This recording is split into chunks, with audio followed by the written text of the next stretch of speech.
Hi everyone, welcome to my first video ever. Today we are talking about quantum dots. So for any of you who follow me on Medium, you probably will have seen that I recently published an article talking about how we can cure Alzheimer's disease using quantum dots. Inspired by that article, I wanted to do an experiment that actually creates quantum dots. So that's what we're doing today. You guys ready?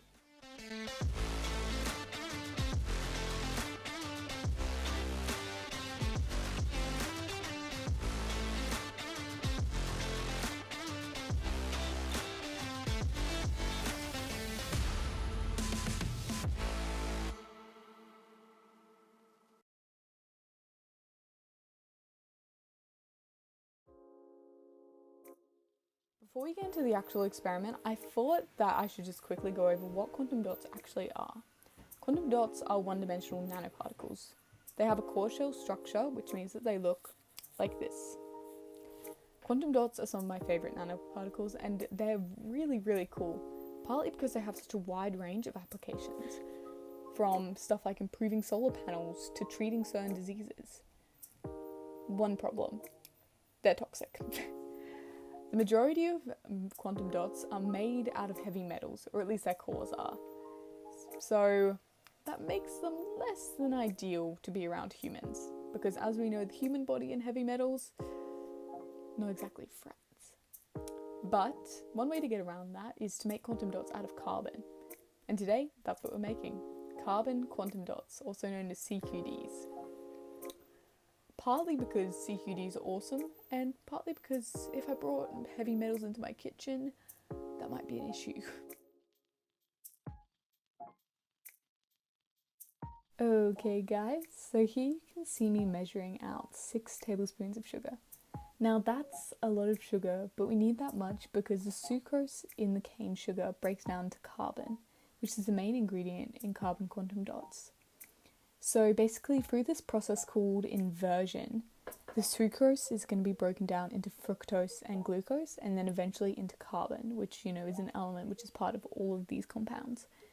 So in order to make that process happen faster, I'm adding vinegar, exactly 1/4 of a cup. And the reason for that is because the acid in the vinegar is going to help inversion happen faster. Once I've mixed everything together, I'm also going to throw it in the microwave because the application of heat will also help that process happen faster. I'm also going to add some water, the reason being that liquid is the best medium for inversion to happen. Okay, so now that I've mixed everything together, that's going to go into the microwave for 5 minutes, and then I'm going to bring it back out. Okay, so now that it's had its 5 minutes in the microwave, plus had a decent amount of time to cool down, I'm going to neutralise the acid in the mixture by adding some baking soda. Because baking soda is a base substance, I'm neutralising the acid by adding it and giving this mixture a neutral pH. Quantum dots cannot form in acidic conditions, so I have to do this, otherwise we wouldn't get any results from this experiment. You can probably see that I'm adding this baking soda really slowly, and this is because if I didn't add it slowly, the whole thing would end up looking like a Coke bottle someone had dropped a Mentos into. Even though I'm adding like a very small amount very slowly, it's still getting foamy. So I've got to be really careful to just add it very slowly in very small amounts, otherwise my whole kitchen is just going to turn into a foam pit.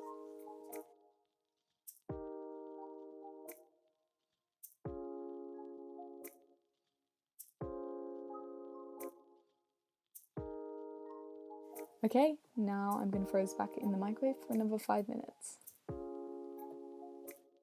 Okay, so now that it's had its time in the microwave and had some time to cool down as well, it's time to start bottling up this liquid. So what I'm doing here is I'm diluting the quantum dot mixture in vials filled halfway with water, because once the quantum dots are diluted a little bit, I'll be able to shine a black light on them and they'll glow, which will be awesome. Now, I'm pretty sure I've done this experiment right because the liquid has turned a really dark colour, and that's a really good sign that we have actually made carbon quantum dots. So hopefully once I finish bottling up and taking them somewhere dark, you will be able to see them glow.